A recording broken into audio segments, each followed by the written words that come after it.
Dr. Elena Vasquez was having her morning coffee when everything changed. She was looking out the big window of the space station, watching the stars like she did every day for the past 2 years.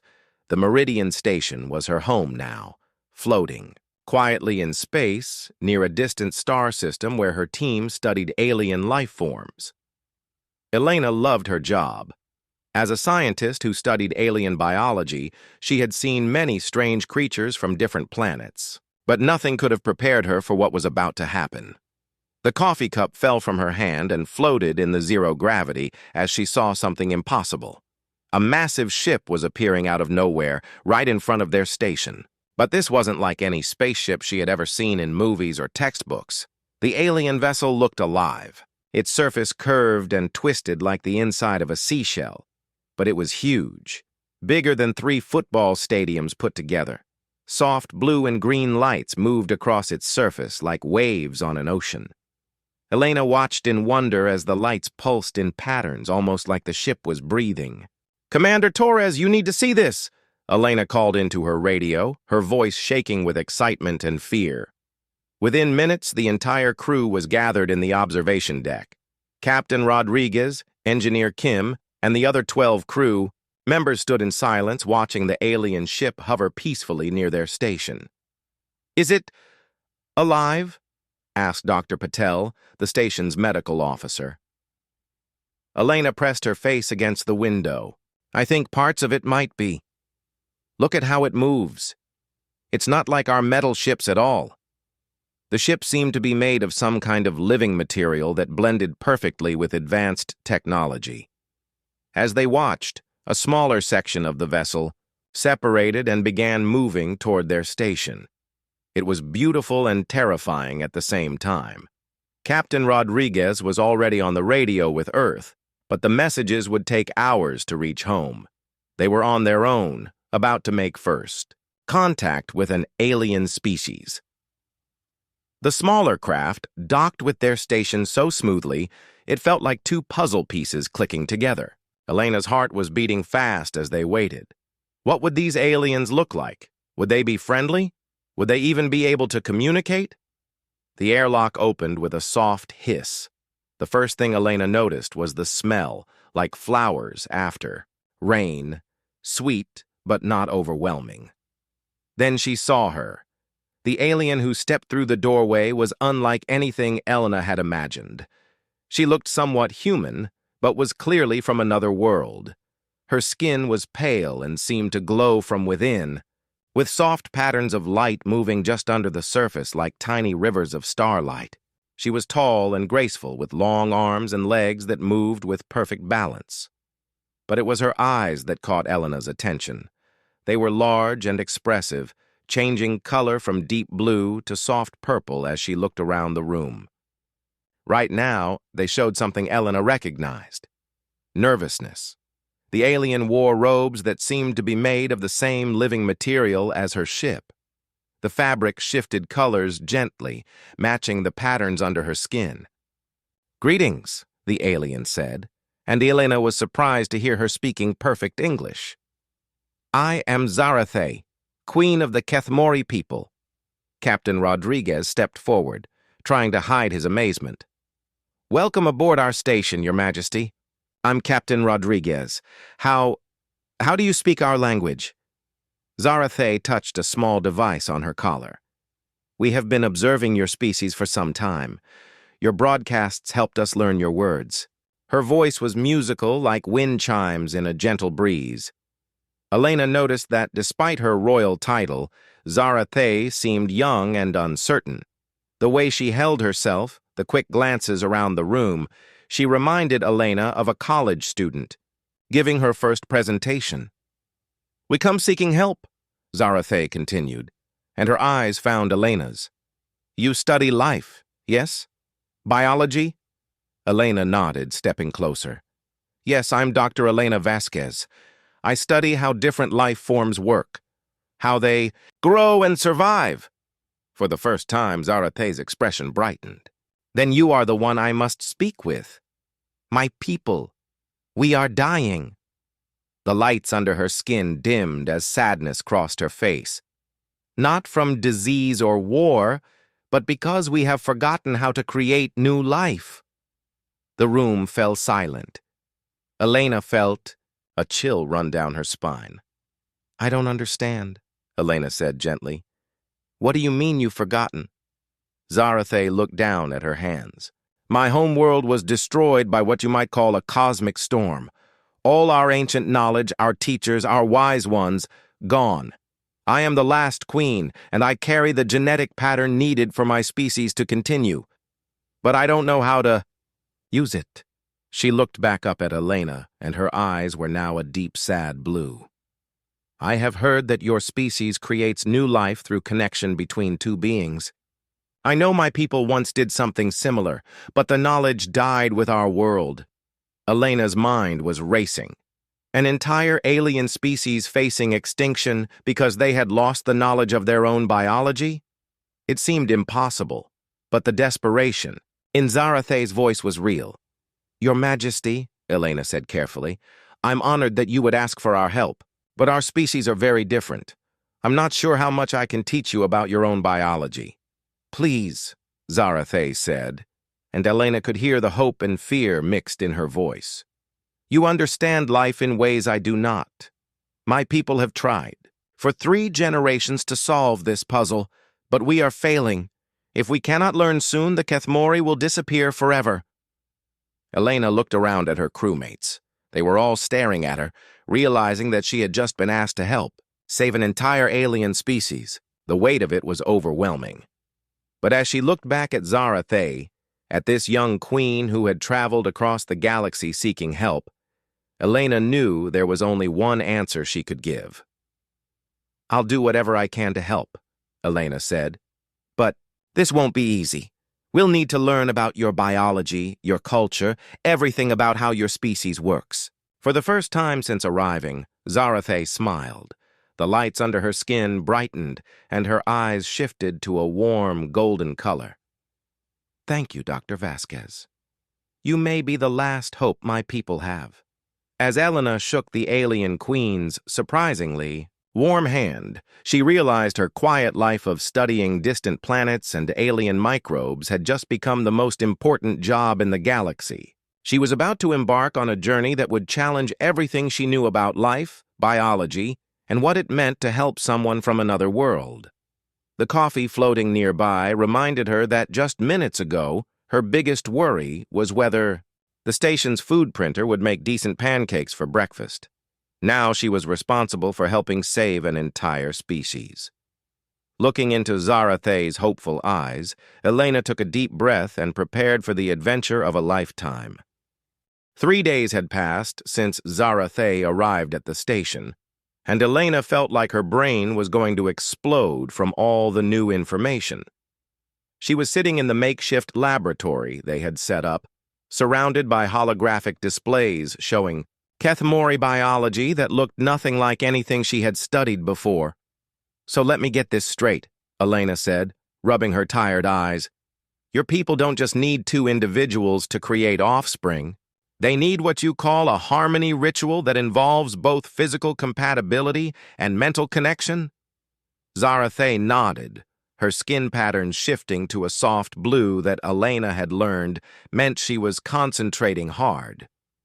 Yes, but it's more complex than your human bonding.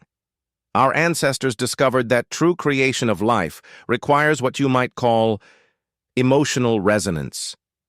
Elena watched as Zarathe gestured to one of the holographic displays. It showed 2 Kethmori figures, surrounded by swirling patterns of light that seemed to dance between them.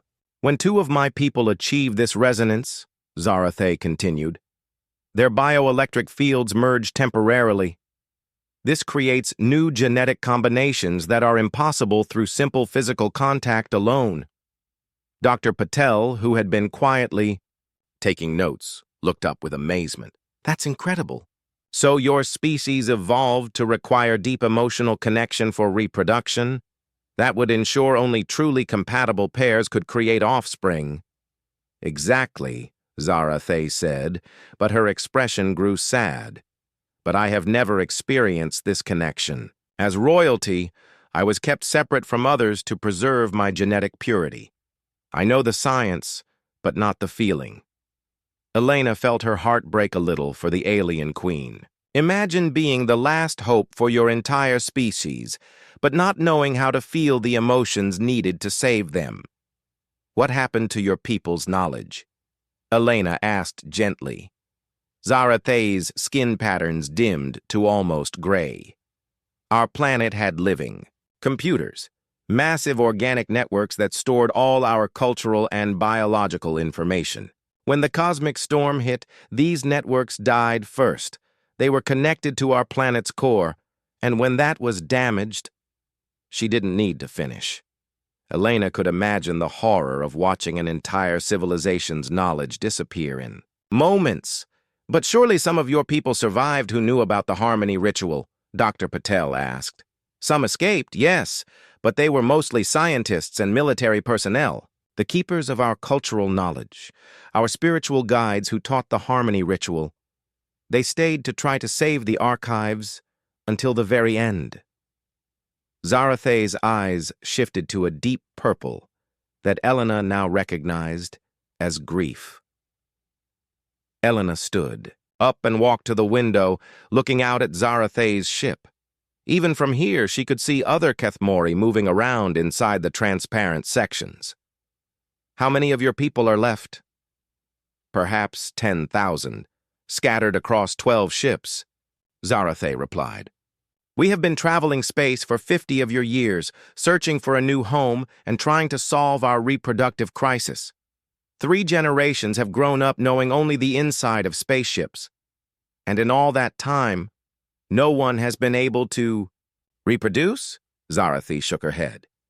We have tried many times. Our scientists understand the biological mechanics, but something is always missing. The bioelectric fields never fully merge. Our attempts result in nothing. Elena turned back to face her. What makes you think I can help when your own scientists couldn't figure it out? For the first time since Elena had met her, Zarathay smiled with genuine warmth. Because yesterday, when you shook my hand, something happened that I had never felt before. Elena blinked in surprise. What do you mean? The biosensors in my ship detected a small electrical change in my system when we touched. It was tiny, but it was there. You somehow triggered a response that none of my own people have been able to create. Dr. Patel leaned forward excitedly. That's fascinating. Elena, did you feel anything unusual? Elena thought back to that moment. She had noticed that Zarathay's hand was warm, and there had been a strange tingling sensation. But she had assumed it was just nerves from meeting an alien for the first time. I felt something, Elena admitted. Like a small electric shock, but pleasant. That was the beginning of harmony resonance, Zarathay said, her eyes brightening to a golden color. Somehow, your human emotional patterns are compatible with our bioelectric systems. It should be impossible, but the evidence is clear. Elena felt overwhelmed. But I'm human. How could I possibly help you learn to connect with your own species? Because, Zarathi said, standing up and moving closer, you understand something my people have forgotten. You know how to form emotional bonds naturally. Your species does it instinctively. Dr. Patel was frantically scribbling notes. This is revolutionary. 2 completely different species with compatible emotional biological systems? Elena looked at the holographic displays again, this time seeing them differently. The swirling patterns weren't just pretty lights, they were representations of emotional energy that somehow translated into biological change. Zarathay, Elena said slowly. When your people attempt the harmony ritual now, what actually happens? They go through the motions correctly. They touch. They speak the traditional words. They try to open their minds to each other. But their bioelectric fields remain separate. The emotional resonance never occurs. Because they're trying to follow a formula instead of actually feeling it, Elena realized. It's like trying to laugh because someone told you a joke was funny, instead of actually finding it funny. Zarathay's eyes widened. Yes, That is exactly right. They know what should happen, but they cannot make it happen naturally. Elena began pacing, her mind racing with possibilities. So what you need isn't just scientific knowledge about your biology. You need to relearn how to form genuine emotional connections with others. But how can I learn something I have never experienced? Zarathe asked, frustration creeping into her voice. I have spent my entire life isolated, trained only in royal duties and scientific knowledge. I do not know how to open my heart to another being. Elena stopped pacing and looked directly at her. That's where I come in. Not as a scientist studying your biology, but as someone who can teach you about emotional connection, about trust, vulnerability, and what it means to truly bond with another person. You would do this? Zarathe asked, hope filling her voice. Even though I am not of your species? Emotions are universal, Elena said with growing confidence. Love, trust, friendship. These feelings exist in some form across all intelligent life. If I can help you understand and experience these emotions, maybe you can learn to share them with someone of your own kind. Dr. Patel looked up from his notes. This is unprecedented. Interspecies emotional therapy to solve a reproductive crisis. Elena, you're about to make history. Elena felt the weight of responsibility settling on her shoulders again, but this time it felt manageable. She wasn't just trying to solve an impossible biological puzzle. She was helping a lonely young woman learn how to connect with others, something Elena actually understood how to do. Where do we start? Zarathe asked eagerly. Elena smiled. We start with the basics: friendship, trust, and learning to be vulnerable with someone else. The rest will follow naturally. As they began planning their emotional education program, Elena couldn't help but think that this was either going to be the greatest success story in the history of interspecies relations or the most well-intentioned disaster ever attempted. But looking at Zarathe's hopeful expression, she knew they had to try. Elena woke up to alarms blaring throughout the station. Red emergency lights flashed in the corridors as she rushed to the command center, still in her pajamas. Captain Rodriguez was standing at the main display, his face grim as he pointed to the radar screen. 12 ships just appeared out of nowhere, he said without looking away from the display. They're Kethmori vessels, but they're not responding to Zarathe's communications. Elena felt her stomach drop. Through the observation windows, she could see the new ships arranged in what looked like a battle formation around Zarathe's vessel. These ships were different from Zarathe's, darker, more angular, with fewer of the flowing organic curves she had come to associate with Kethmori design. Where's Zarathe? Elena asked. In the docking bay, trying to establish contact. With their leader, Dr. Patel replied, jogging up with his medical scanner in hand. Her bio readings are off the charts. She's terrified, Elena. Elena ran to the docking bay, where she found Zarathe standing rigidly in front of a communication device. Her skin patterns were shifting rapidly between dark purple and gray, colors Elena had learned meant fear and stress. Zarathe, what's happening? Elena asked, placing a gentle hand on her friend's shoulder. The traditionalists, Zarathe said, her voice barely above a whisper. They've found us. Their leader, Commander Vextai, is demanding that I stop my contamination experiments with your species and submit to their purification protocols. Purification protocols? Elena didn't like the sound of that. Before Zarathe could answer, the communication device crackled to life. A harsh voice filled the room, speaking in the Kethmori language. Zarathe's translator device converted the words to English. Young queen, you have shamed our people long enough. Your association with these aliens ends now. You will come aboard our vessel and undergo the proper ceremonies to restore your genetic purity. Zarathe straightened her shoulders, and Elena watched as her patterns shifted to the formal gold she used for royal duties. But Elena could see the fear still flickering underneath. Commander Vextai, Zarathe replied in English, making sure Elena could understand.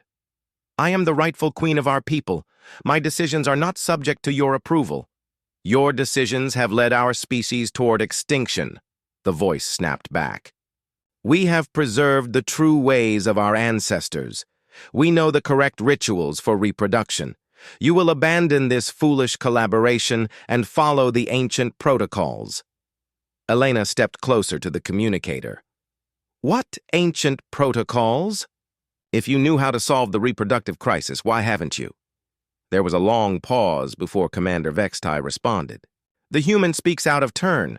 Our methods are pure, untainted by alien influence. We have maintained the original ceremonies exactly as they were performed on our homeworld. But they don't work, do they? Elena pressed. If they worked, you would have new generations by now. Another pause, longer this time. When Vextai spoke again, his voice was colder. The failures are due to contamination from contact with other species. Once we remove all foreign influences, the ancient ways will succeed. Elena felt a chill of understanding. These traditionalists weren't just opposed to her helping Zarathe.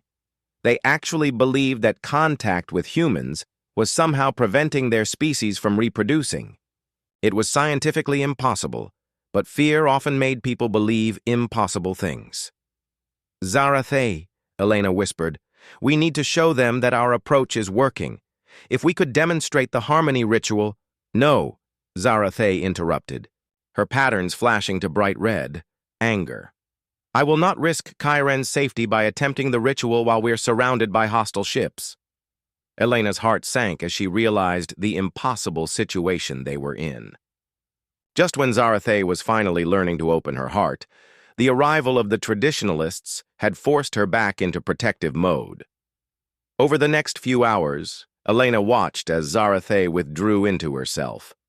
The alien queen met with representatives from the traditional fleet, and each meeting left her more rigid and formal than before.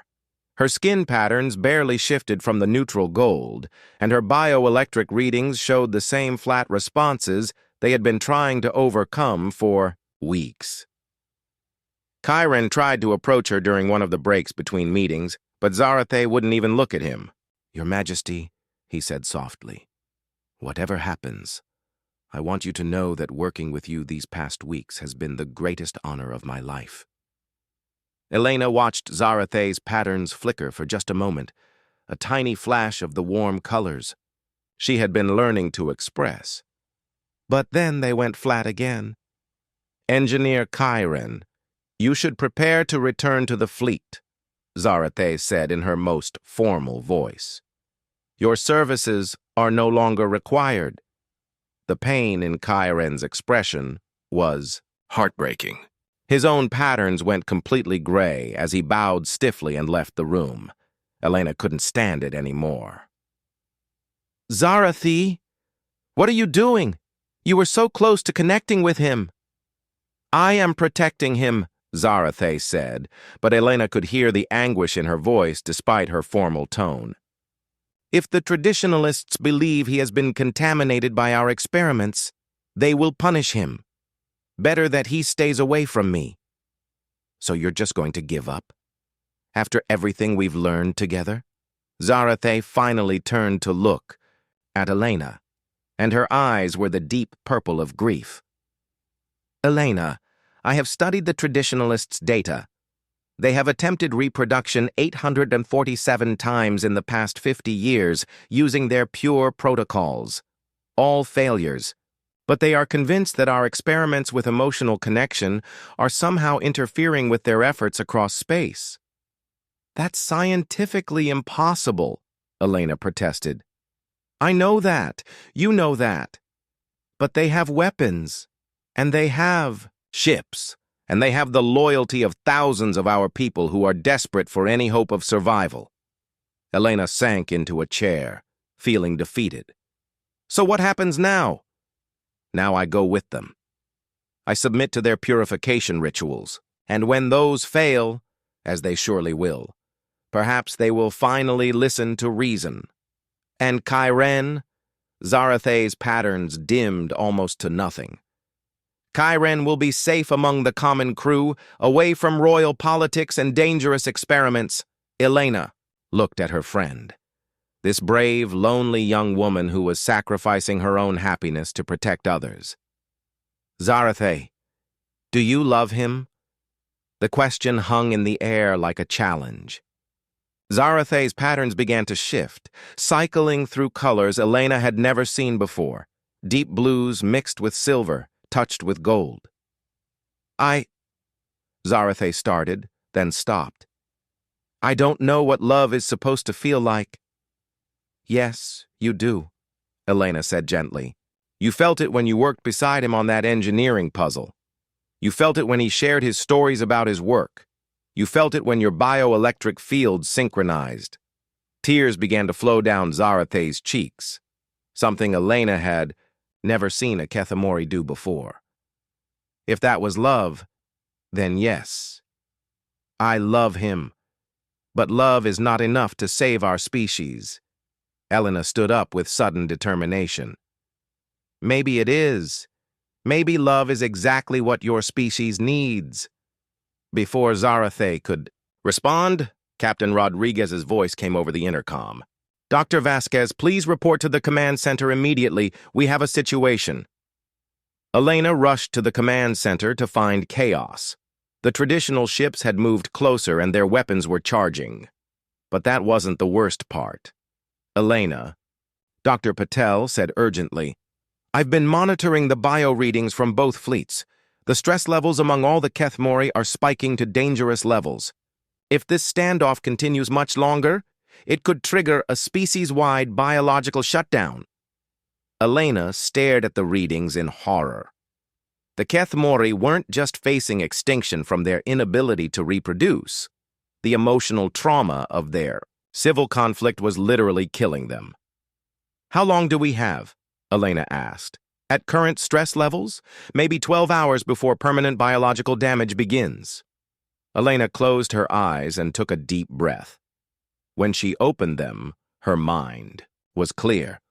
Get me a direct line to both fleets. It's time to end this. She looked out at the ships surrounding them, knowing that in a few hours she would either help save an entire species or watch them destroy themselves.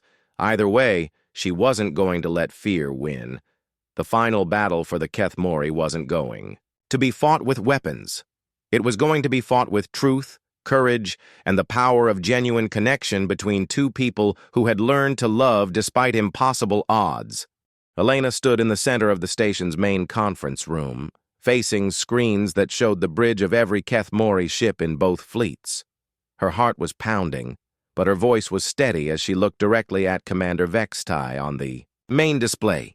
Commander, with respect, your people are dying right now, Elena said bluntly. Dr. Patel's readings show that the stress from this conflict is pushing your entire species toward biological collapse. You have maybe 10 hours before the damage becomes permanent. Vextai's image flickered with anger.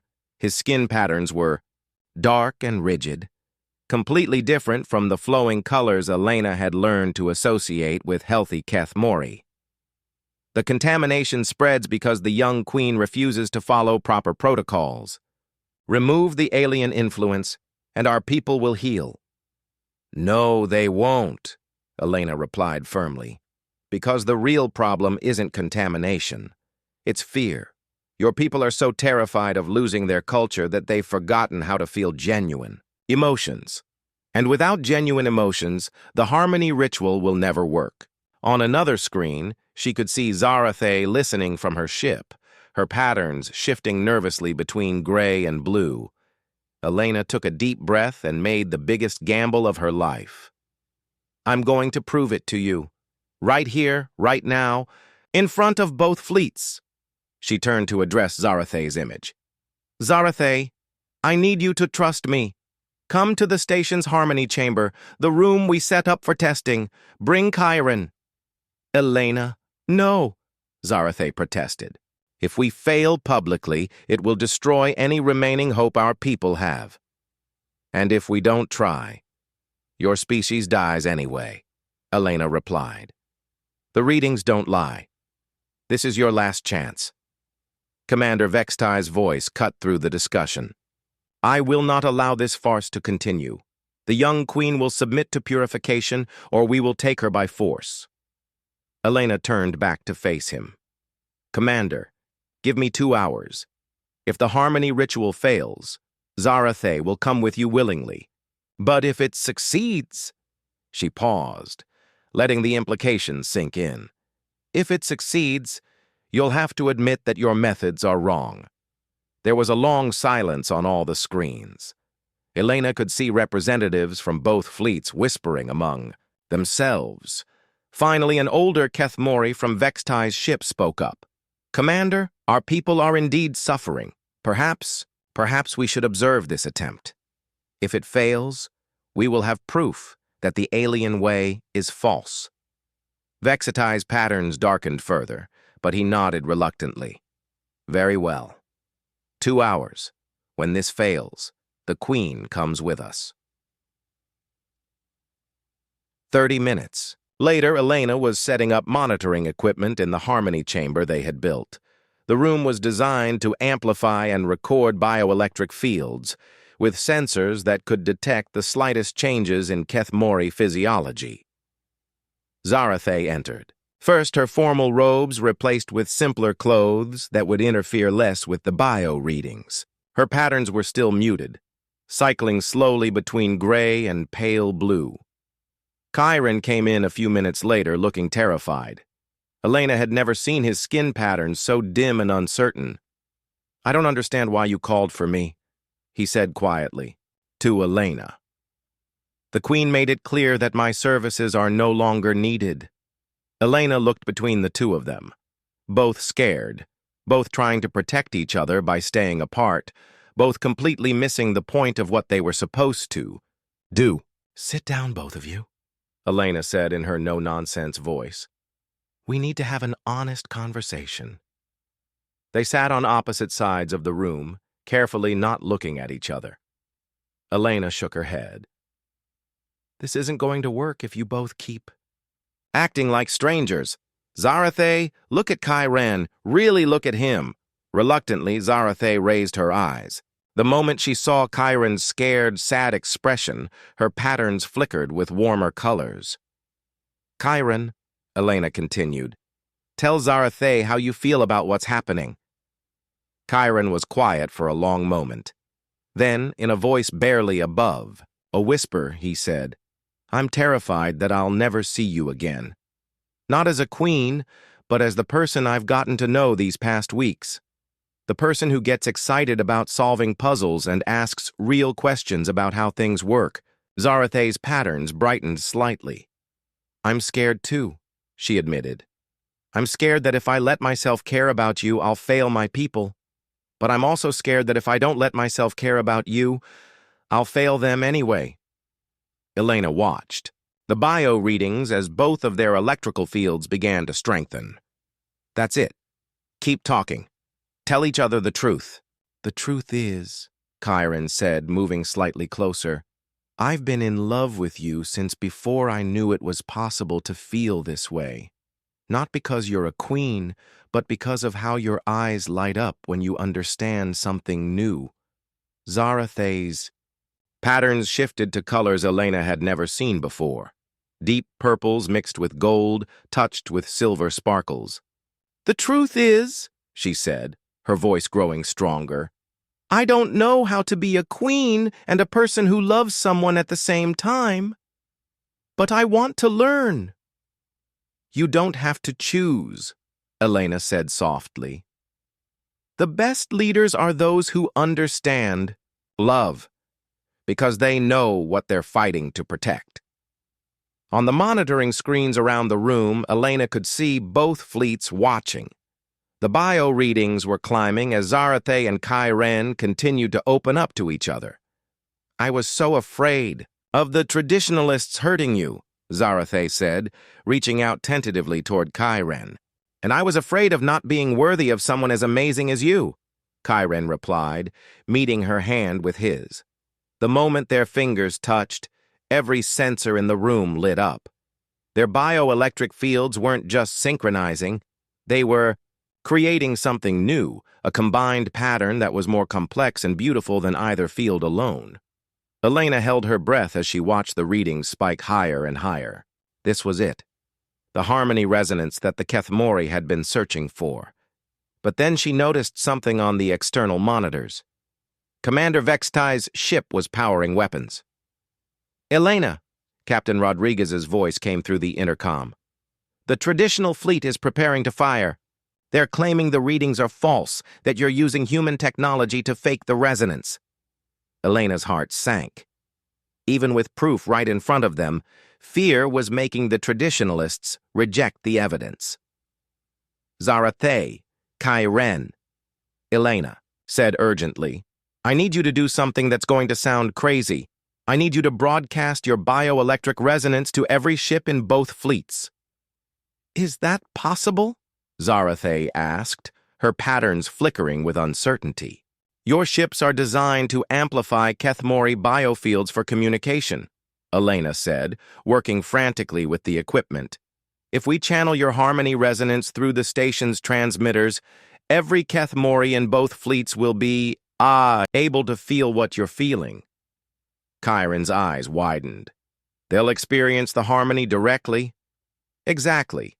They won't be able to deny it because they'll feel it themselves."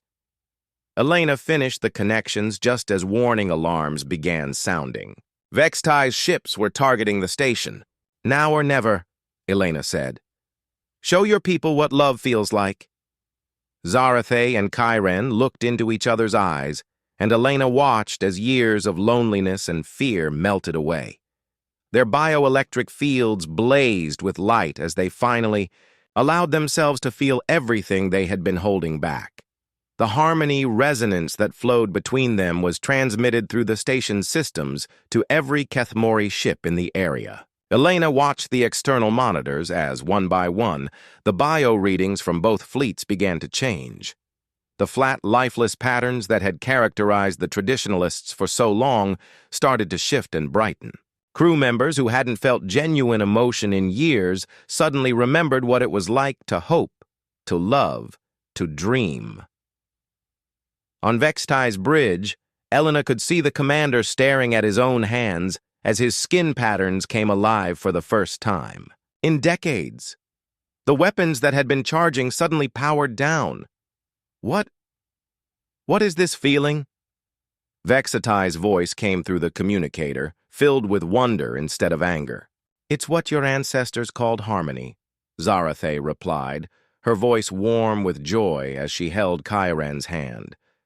"It's what we lost when we forgot how to truly connect with each other." Throughout both fleets, Elena could see Kethmori reaching out to each other, their biofields beginning to synchronize in pairs and small groups. The species that had been unable to reproduce for 3 generations was suddenly rediscovering the emotional connections that made new life possible. 6 months later, Elena stood on the observation deck of New Kethmora, the space station that had become the temporary home for the reunited Kethmori fleets. Through the windows, she could see construction ships building the framework for what would become their new permanent home. "The first children will be born next month," Zarathe said, joining Elena at the window. The alien queen's pregnancy was visible in the soft glow that emanated from her entire body, a sign of successful harmony resonance.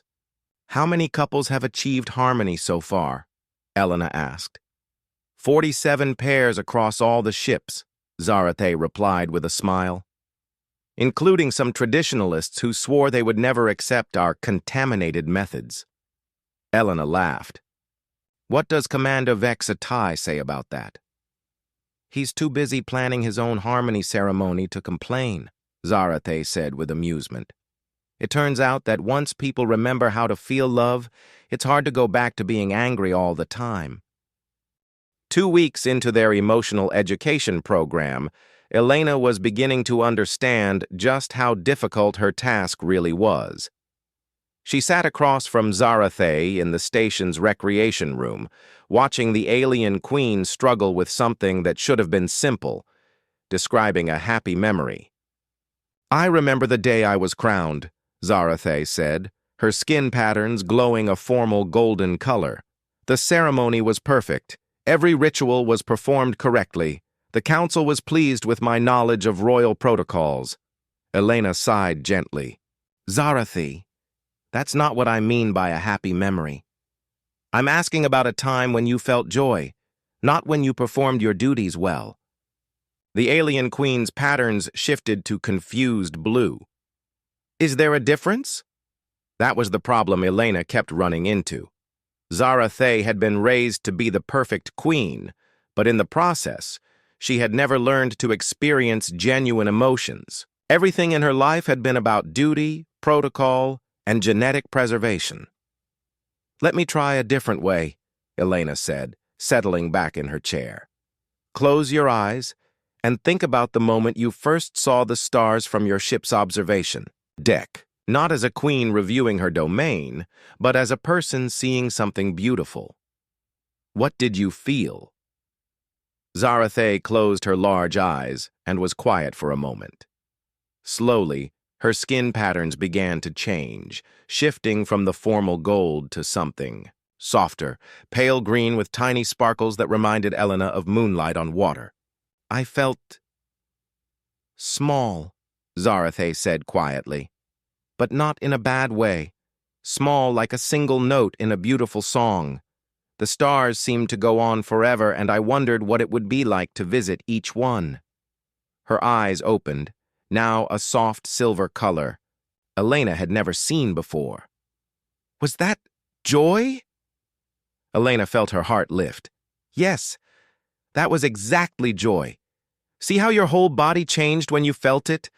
Your skin, your eyes, even your voice became different. For the first time, Zarathi looked down at her own arms with wonder, watching the gentle sparkles move under her skin. I never noticed the patterns changed with feelings. I thought they only responded to formal emotional protocols. There's no such thing as formal emotional protocols, Elena laughed. Emotions are wild and unpredictable. That's what makes them real. Over the following days, Elena worked with Zarathi on recognizing and experiencing different emotions. They started with simple ones: curiosity, amusement, contentment. Each time Zarathi successfully identified a genuine feeling, her bioelectric readings showed stronger patterns. Dr. Patel had been monitoring their sessions with fascination. Elena, look at these readings, he said one afternoon, showing her his tablet. When Zarathi experiences authentic emotions, her bioelectric field becomes more complex and dynamic. It's like the difference between a simple radio signal and a symphony. Elena studied the data with growing excitement. So the harmony ritual isn't just about two people connecting emotionally. It requires both individuals to have rich, authentic, emotional lives to begin with. That makes perfect sense, Dr. Patel agreed. If Kethmori reproduction requires emotional resonance between two bioelectric fields, both fields need to be fully developed. But their progress hit a major obstacle when they tried to introduce Zarathi to other Kethmori crew members. Elena had arranged for Kyren, a young engineer who had volunteered to help, to join their sessions. Kyren was different from Zarathi. Where she had been raised in royal isolation, he had grown up among the common people on the ships. He was more relaxed, more natural in his expressions, and his skin patterns flowed freely with his emotions. Your Majesty, Kyren said with a respectful bow when Elena introduced them. Immediately, Zarathi's patterns shifted back to the formal gold, and her posture became rigid. Engineer Kyren, I have reviewed your service record. Your technical skills are adequate. Elena watched in dismay as all of Zarathi's emotional progress seemed to vanish the moment she was around one of her own people. The alien queen had returned to her trained royal behavior, and her bioelectric readings dropped back to the flat, lifeless patterns they had been trying to overcome. Kyren looked confused and a little hurt. His own patterns shifted to a muted gray that Elena was learning meant disappointment. Maybe this was a mistake. Chiron said quietly to Elena after Zarathe had left for the day. She's our queen. I shouldn't have presumed that someone like me could be part of saving our species. Elena shook her head firmly. No, Chiron, the problem isn't you. The problem is that Zarathe has been programmed her whole life to maintain distance from her people. She's terrified of being vulnerable with someone she's supposed to rule. Over the next few days, Elena worked separately with both Zarathe and Chiron. With Chiron, she discovered that he was naturally good at emotional connection, but had been taught that it was inappropriate to feel anything genuine around royalty. I've admired Queen Zarathe since I was young, Chiron admitted during one of their sessions. Not just as our leader, but as a person. She carries such responsibility for all of us, and she never complains. I wish I could tell her that she doesn't have to be perfect all the time. With Zarathe, Elena worked on the concept of vulnerability. Leadership doesn't mean you can't have real relationships, Elena explained. The best leaders are those who can connect authentically with their people. But what if I show weakness? Zarathe asked, her patterns shifting nervously between blue and gray. What if letting someone see my true feelings makes them lose respect for me? Elena thought about her own experiences with leadership and friendship. Zarathe, do you respect me less now that you've seen me struggle with understanding your biology? Do you think I'm weak because I've admitted when I don't know something? Zarathe's eyes widened with realization. No. I respect you more because you are honest about your limitations while still trying to help. Exactly. True strength comes from being authentic, not from pretending to be perfect. The breakthrough came during a late-night session when the station's artificial lights were dimmed to simulate nighttime. Elena had arranged for Zarathe and Chiron to work together on a simple engineering problem, fixing a small device that wasn't important to the station's operations but required two people to solve. As they worked side by side, focusing on the puzzle rather than on their royal and commoner roles, something beautiful began to happen. Zarathe started asking Chiron genuine questions about his work, not formal inquiries, but real curiosity about what he enjoyed about engineering. Chiron, surprised by her interest, began sharing stories about the creative challenges of maintaining the ship systems. He spoke about the satisfaction of solving problems and making things work better for everyone. Elena watched from across the room as both of their bioelectric readings began to strengthen and sync with each other. Zarathe's patterns shifted to warm yellows and oranges that Elena had never seen before, while Chiron's became brighter and more confident. You know, Zarathe said softly as they finally solved the puzzle, I never realized how much creativity goes into your work. I always thought of engineering as just following procedures. Chiron's patterns glowed with pride and pleasure. Your Majesty, Zarathe, there's creativity in everything when you care about making it better. For a moment, they looked directly at each other, not as queen and subject, but as two people who had shared a genuine connection. Elena held her breath as she watched their bioelectric readings spike higher than they ever had before. Then Zarathe seemed to remember herself and pulled back, her patterns immediately dimming. Thank you for your assistance, engineer. That will be all for tonight. Chiron's disappointment was visible in the way his shoulders slumped and his patterns faded to gray. Of course, Your Majesty. Good night. After he left, Elena turned to Zarathe with a mixture of excitement and frustration. Did you feel that? The connection you just had? Zarathe nodded, her patterns swirling with confusion and something that might have been longing. I felt it. It was wonderful and terrifying at the same time. That's what vulnerability feels like, Elena said gently, and that's exactly what your species needs to reproduce. You were so close, Zarathe, so close to the harmony your people have been searching for. Zarathe looked out the window at her ship, where thousands of her people waited for her to find the solution to their survival. But what if I fail them by being selfish? What if opening my heart means I lose the strength to lead? Elena squeezed her friend's hand gently.